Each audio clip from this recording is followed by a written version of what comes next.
नमस्कार, आप देख रहे हैं सत्यमेव न्यूज और आपके साथ मैं हूं निर्मला राव। इस वक्त खास खबर है बीकानेर के देशनोक से। जी हां, बीकानेर का देशनोक किसी भी परिचय का मोहताज नहीं है, या यूं कहें कि बीकानेर का परिचय भी देशनोक से अक्सर होता रहता है।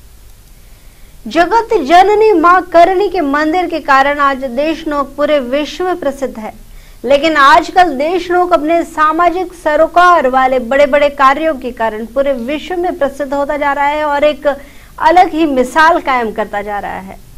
जन सहयोग से देशनोक को झोपड़ी और कच्ची आवासों से मुक्त करवाने की योजना जोर शोर से चल रही है और ये अपने आप में काफी अनूठी बात है। जी हाँ, हम बात कर रहे हैं श्री करणी आवासीय योजना की। ये एक ऐसी योजना है जो देशनोक के गरीब और जरूरतमंद तबके के सपनों के आशाने का सपना साकार करने जा रही है। योजना के संयोजक ओम प्रकाश मुंदड़ा बताते हैं कि शुरुआत के कुछ मुश्किलें जैसे हर जगह सामना करना पड़ता है, यहाँ भी शुरुआती दौर में कुछ मुश्किलों का सामना करना पड़ा, लेकिन जैसे जैसे ये आगे बढ़ते गए लोग इनके साथ जुड़ते गए और पता ही नहीं चला कि कब कारवां बन गया। योजना का वार्षिक लक्ष्य महज 5 महीनों में ही पूरा हो गया और अब आवास के साथ लाभार्थी को योजना के सहयोगी बिस्तर और राशन भी उपलब्ध करवा रहे हैं। ये एक ऐसी योजना है जो अपने आप में अनूठी है और एक मिसाल भी कायम कर रही है। इस पूरी खबर पर नजर डालते हैं हमारे सत्यमेव के संवाददाता लक्ष्मी नारायण शर्मा की इस विशेष रिपोर्ट के साथ। देशनोक मां करणी के धाम के लिए विश्वविख्यात है। यहाँ ऐसे कई कारनामे हुए हैं जिनको लेकर भी यहाँ चर्चा करना जरूरी है। जैसे करणी गौशाला है या शीर्षी भवन का निर्माण भवनों द्वारा किया गया है। लेकिन आजकल यहाँ चर्चा किसी एक और दूसरी बात को लेकर है, और वो है गरीब और जरूरतमंद के आसियानों के सपनों को पूरा करने के लेकर योजना यहाँ तैयार की गई है और योजना का नाम है करणी आवास योजना। इस योजना का लक्ष्य तो 1 साल में 52 मकान बनाकर गरीबों को देने के लेकर ये योजना आरंभ हुई थी। लेकिन योजना आरंभ होने के साथ साथ जिस प्रकार भामाशाह और सहयोगी जुड़ते गए, ये लक्ष्य महज 5 महीने में ही अपना पूरा करने का एक रिकॉर्ड कायम हो गया। और इस योजना को लेकर चारों ओर हर तरह से चर्चा का दौर है। हर कोई इसकी तारीफ कर रहा है। आखिर ये योजना की धारणा कैसे उत्पन्न हुई, कैसे आई, और इस योजना के लिए भामाशाहों का सहयोग कैसे जुटा, और इस योजना का प्रारूप और इसका नक्शा कैसे बना, और इसके लिए क्या क्या योगदान किन किन का रहा, और इस धारणा के पीछे प्रेरणा और जो लोग रहे, उनसे चर्चा करने के लिए आज सत्यमेव की टीम पहुंची है और उनसे चर्चा करेंगे और जानेंगे इस योजना को पंख कैसे लगे और कैसे गरीबों के सपनों पे आशाने का जो सपना है वो पूरा कर रहे हैं। हमने करणी आवास योजना का जिक्र किया था और इस योजना से जुड़े जो तमाम लोग हैं वो आज हमारे साथ मौजूद है। हम उनसे बात करेंगे, चर्चा करेंगे इस योजना की धारणा उनके मन में कैसे आई और इसके पीछे की जो कहानी है वो क्या है। तो हमारे साथ इस योजना के संयोजक ओम प्रकाश मुंदड़ा है, इनके साथ और भी जो सहयोगी इनके साथ है वो भी हमारे साथ मौजूद है। हम बात करेंगे। सबसे पहले मुंदड़ा जी से पूछते हैं। तो मुंदड़ा जी, ये योजना जो आज आप चला रहे करणी आवास योजना और गरीबों के सपनों को पूरा करने का जो योजना है, ये धारणा मन में कैसे आई? ऐसा विचार आया, छोटे छोटे सहयोग से इस प्रकार कोई बड़ा काम किया जाए जो मानव जीवन में परिवर्तन लाए जी। और इसके लिए हमने आवास की समस्या को, जो मानव जीवन की एक मूलभूत समस्या है, रोटी कपड़ा और मकान जी। रोटी और कपड़े की व्यवस्था सामान्यतः आदमी कर ही लेता है, पर आवास की समस्या आज भी एक पूरे तबके में मूलभूत समस्या है, जिसको पूरा करने के लिए हमने ऐसा विचार किया कि लोगों से 2-2 हज़ार रुपये का सहयोग लेंगे और एक आशियाना बनाएंगे 60,000 रुपये में एक कमरा। हमने शुरू यही किया। इसमें धीरे धीरे लोग जुड़ते गए और लोगों ने कहा कमरे से आशियाना पूरा नहीं होता, इसमें आप एक रसोई और बनाइए। लोगों के सहयोग के आश्वासन मिले, कमरे के साथ रसोई बननी शुरू हुई और लोग जैसे जैसे जुड़े, योजना को लोगों ने बहुत सराहा। तो उसके बाद इसमें टॉयलेट और बाथरूम, छत पे जाने की सीढ़ियों को भी जोड़ा गया। अब योजना का जो पूरा आवास जिस किसी को दिया जाता है उसमें अधिकतम सहयोग 1 लाख रुपए का योजना से कर रहे हैं, जिससे योजना के जुड़े 50 सदस्य 2-2 हज़ार रुपये देकर संग्रहित कर रहे हैं। योजना बनने के बाद सबसे बड़ा मुश्किल काम होता है योजना के पात्र व्यक्तियों का चयन करना। इसके लिए आपकी योजना के तहत कोई कमेटी या विशेष व्यवस्था है? हमारी योजना में सबसे पहले आवेदन पत्र दिया जाता है, जिसमें लाभार्थी जो आवेदन करता है उसका राशन कार्ड, उसका आधार कार्ड और उसका फ़ोटो लिया जाता है। उसके बाद उस पर उसके वार्ड में, उसके मोहल्ले में, उसके समाज के लोगों के साथ हमारी योजना से जुड़े लोग जाते हैं, बातचीत करते हैं उनसे। यदि सभी लोग उसको पॉजिटिवली कहते हैं ये सही है, गरीब है और निम्नतम स्तर पर जीवन यापन कर रहा है, इसके पास कोई भी पक्का आवास नहीं है, या तो ये झोंपड़ी में है या कच्चे आवास में है, उसका चयन हो जाता है और उसका आवास यथाशीघ्र शुरू कर दिया। इस योजना में मुख्य रूप से सहयोगी आपके भ्राता तो हमारे पास बैठे हैं, अशोक जी का विधायक है, तो हम अशोक जी को जानेंगे। इस योजना के शुरुआत में आपने एक लक्ष्य निर्धारित किया और उसकी समय अवधि भी निर्धारित की, तो क्या वो लक्ष्य पूरा हुआ? लक्ष्य अभी तक तो जो हमने वार्षिक लक्ष्य पूरा निर्धारित किया था, उस लक्ष्य को तो हम 5 महीने और 15 दिन में क्रॉस कर चुके हैं। शुरू में जब गांव के कल आपका मैंने एक वीडियो में और एक व्हाट्सएप में खबर देखी थी आपने, जिसमें आपने लिखा था 52 आवासों की योजना, 52 आवासों का लक्ष्य 1 साल का था, हर रविवार को एक आवास देने का जी। लेकिन लोगों का जो सहयोग मिला और गांव में लोगों की जो आवश्यकता महसूस की गई, उस आवश्यकता और सहयोग दोनों के कॉम्बिनेशन को ध्यान में रखते हुए इस कार्य को और गति दी गई और मात्र 5 माह और 15 दिन के अंदर 65 आवासों का लक्ष्य प्राप्त कर लिया गया। आपके कहने का मतलब 1 साल में 52 आवास का लक्ष्य था और 5 महीने में 65 आवास होंगे। अच्छी प्रगति हुई, बहुत ही अकल्पनीय अविश्वसनीय प्रगति रही। आपका कल कार्यक्रम था, एक आवास सुपुर्द किया, 3 आवास सुपुर्द किया आपने, और मकर संक्रांति के अवसर पर शायद आपने स्वर्ण जयंती कार्यक्रम भी आयोजित किया था, जिसमें 14 आवास थे। उसकी बताइए। मकर संक्रांति के अवसर पर यह सहयोग की परंपरा का एक अनूठा और मीठा त्यौहार है। इस त्यौहार से पहले 1.5 महीने पहले ही हमने जो सहयोगी बंधु थे उन सब के सामने ये अपना विचार रखा कि इस तरह के भाव आ रहे हैं मन में कि मकर संक्रांति के एक ही दिवस पर 14 आवासों का लोकार्पण होना चाहिए। माँ भगवती की प्रेरणा से ये जो मन में भाव आया, सब सहयोगियों के साथ में हमने शेयर किया। लोगों ने हमारे भाव को सराहा और माँ करनी की कृपा से 14 के 14 आवास लोगों ने स्वयं प्रायोजित कर दिए। एक परिवार, एक समूह या एक ग्रुप के द्वारा ये 14 के 14 आवास प्रायोजित किए गए और वो लक्ष्य बहुत अच्छी तरह से हासिल हुआ। लोगों का खूब सहयोग मिला हमें। इस परिवार के साथ एक आज की पीढ़ी का यंग युवा भी है जो भी अपना योगदान दे रहा है, हम उससे भी बात करेंगे। तो आज आयु के हिसाब से, युग के हिसाब से जो पढ़ाई का समय है, उस सब से समय निकालकर आप अपने पिता और चाचा के साथ जो सहयोग कर रहे हो, कैसा लगता है? बढ़िया लगता है सहयोग करके। अगर किसी गरीब आदमी का मकान बनता है और हमारे एक छोटे से सहयोग से, तो उसमें एक जो कहते हैं कि एक बढ़िया फीलिंग आती है अपने को, वही सेटिस्फैक्शन ऑफ माइंड होता है। इसीलिए हम सहयोग करते हैं।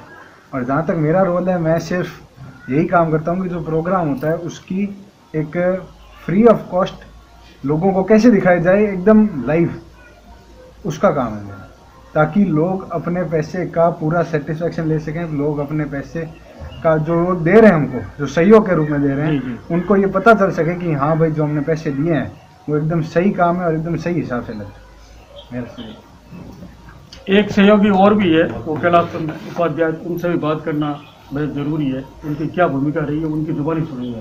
तो कैलाश जी बताइए, आपकी क्या भूमिका है योजना में?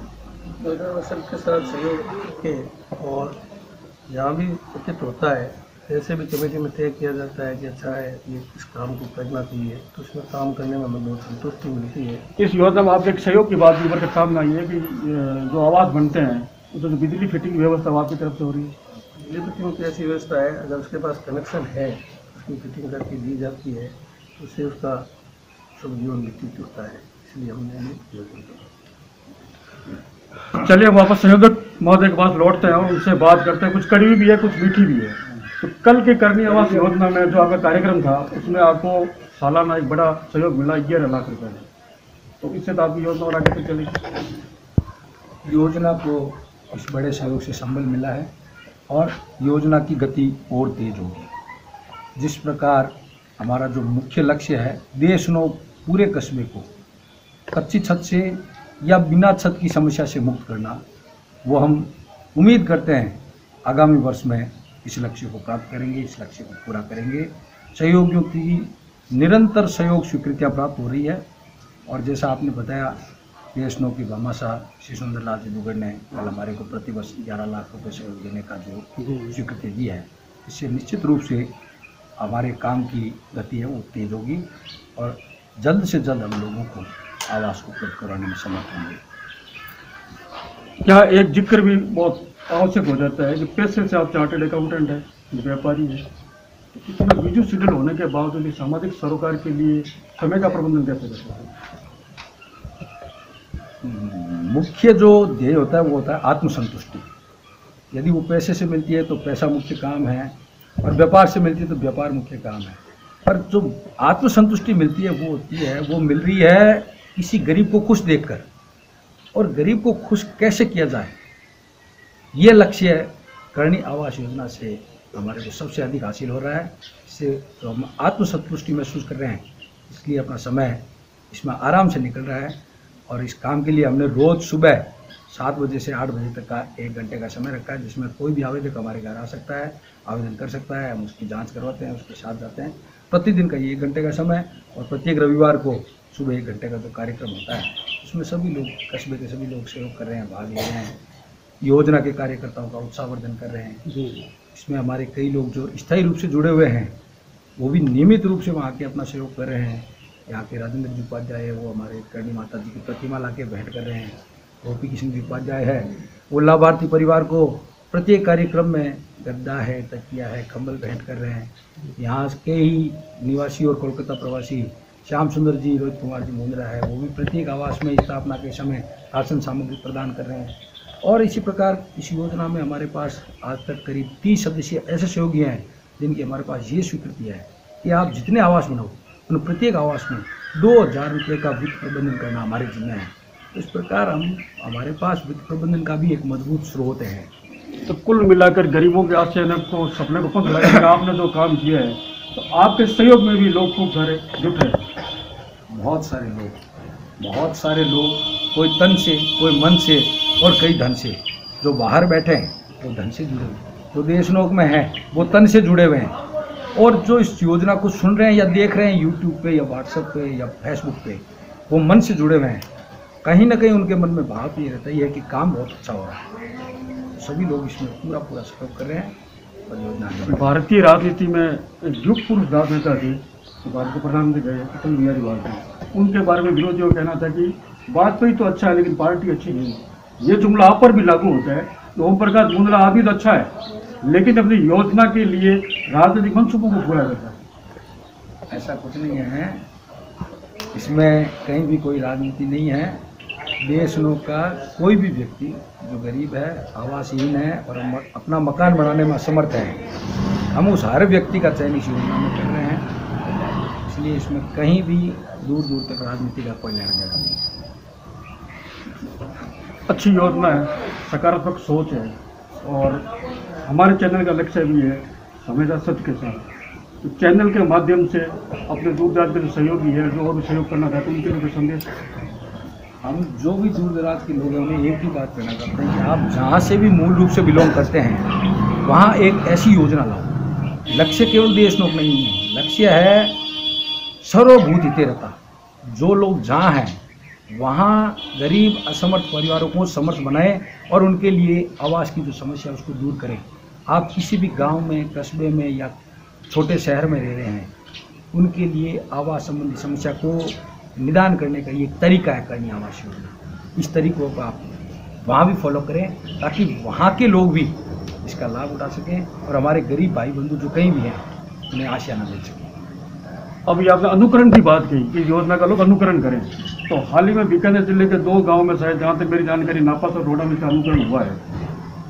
नापासर में ये योजना श्री नापाजी आवास योजना के नाम से शुरू हो चुकी है और उसका संयोजन किया है बावरलाल जी जावर और जुगल किशोर जी मुंद्रा, जो कि नापासर से रहने वाले हैं। उन्होंने अब तक 5 आवास उन्होंने बना के दिए जा चुके हैं और वहाँ पे करीब 6-7 आवासों पे काम चल रहा है। उन्होंने लक्ष्य रखा है प्रत्येक माह की 1 तारीख, 11 तारीख और 21 तारीख को एक आवास देने का। इस प्रकार वो प्रति माह 3 आवास देने का अपना लक्ष्य पूरा कर रहे हैं। और रोड़ा में भी इस प्रकार की आवास योजना पर काम शुरू हो गया है। बातचीत फाइनल दौर में यथाशीघ्र वहाँ पर निर्माण कार्य शुरू होगा और हमारी भावना है डूंगरगढ़ में भी इस प्रकार की योजना, नोखा में भी इस प्रकार की योजना की बातें आ रही है।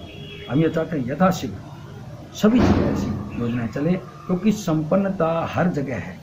केवल कार्यकर्ताओं में थोड़ा जोश चाहिए, थोड़ा उत्साह चाहिए। सभी जगह ऐसे लोग हैं जो चाहते हैं कि हमारे धन का सदुपयोग हो, और ऐसी जगह पे सदुपयोग हो जहाँ 100% इसको गरीबों के हित में काम में लाया जा सके। इस योजना की एक मुख्य बात मैं आपको बता दूं, इसका संचालन भी शून्य है। कोई भी रुपया इसके संचालन में नहीं खर्च किया जाता है। एक रुपया जो सहयोगियों से सहयोग स्वरूप प्राप्त किया जाता है, पूरा का पूरा भुगतान किसी भाई के आवास को बनाने वाले ठेकेदार को कर दिया जाता है। शून्य संचालन में ऐसी योजना चल रही है, तो लोगों को ये संतुष्टि रहती है कि मैंने जो 2000 रुपया दिया है वो पूरा का पूरा किसी गरीब भाई के काम आया है। इसको संचालकों ने, इसके संयोजकों ने इसका एक भी पैसे का उपयोग अपने कार्यों के लिए नहीं, योजना में भी किसी भी खर्च के लिए नहीं। योजना के तहत जो खर्च किया जाता है, जो योगदान आता है, तो जो दानदाता है, क्या उनको आपका योजना खाता ऑडिट करा हिसाब इस प्रकार की इसमें सीधे हिसाब की योजना है। आपसे 2000 रुपया लिया, जैसे ही 30, 40, 50 लोगों से 2-2000 रुपया लेते हैं, एक मकान बना देते हैं, और जिसका यूट्यूब पे लाइव टेलीकास्ट होता है, उसमें हम सभी सहयोगियों के नाम का वाचन करते हैं कि इसमें इस व्यक्ति का सहयोग हुआ है। यही हमारा योजना तो पूरी पारदर्शिता और हर कार्य को लोग यूट्यूब पर लाइव किया जाता है, तो इसमें किसी में गड़बड़ी गुंजाइश बचती नहीं, एक पैसे की नहीं। कुल मिला के दानदाताओं के पैसा का पूरा हो रहा है। कोई भी दानदाता अपने पैसे का हिसाब यूट्यूब में ही ले सकता है कि हमने योजना में जैसे 4000 रुपये दिए, तो हम ये बता सकते हैं कि इस तारीख का और इस तारीख का यूट्यूब आप हमारा देख लीजिए, आपका नाम उसमें वाचन किया गया है, और हम उन्हीं लोगों का पैसा काम आया जिसका नाम वाचन किया गया है। जब तक आपका नाम उस लिस्ट में नहीं आया है, तब तक आपका पैसा योजना में जमा है, योजना के संचालकों के पास जमा है। आप कभी भी अपनी स्वीकृति को रिटर्न कर सकते हैं, जब तक आपका नाम हम उस या कार्यक्रम में पढ़ नहीं देंगे। यदि हमने आपका नाम उस सहयोगियों की सूची में पढ़ दिया है, तब तो आपका पैसा योजना में खर्च हो चुका है, और अपना योजना से जो हिसाब है वो बराबर। धन्यवाद। तो ये थे करनी आवास योजना का संयोजक ओम प्रकाश भुंगड़ा। योजना की पूरी जानकारी दी। योजना में हर तरह से पारदर्शिता रखी गई है, तमाम बातों का जवाब दिया। साथ ही राजनीतिक विरोधियों का जो इनके ऊपर आरोप था राजनीतिक मंसूबा पूरा करने का, उसका भी उन्होंने खुलकर आज अपना पक्ष रखा है। कैमरा पर्सन अरुण के साथ लक्ष्मण शर्मा, सत्यमेव न्यूज। और इसके साथ ही इस खबर में इतना ही। देश दुनिया की ताजा इन खबरों के लिए आप देखते रहिए सत्यमेव न्यूज, हमेशा सच के साथ।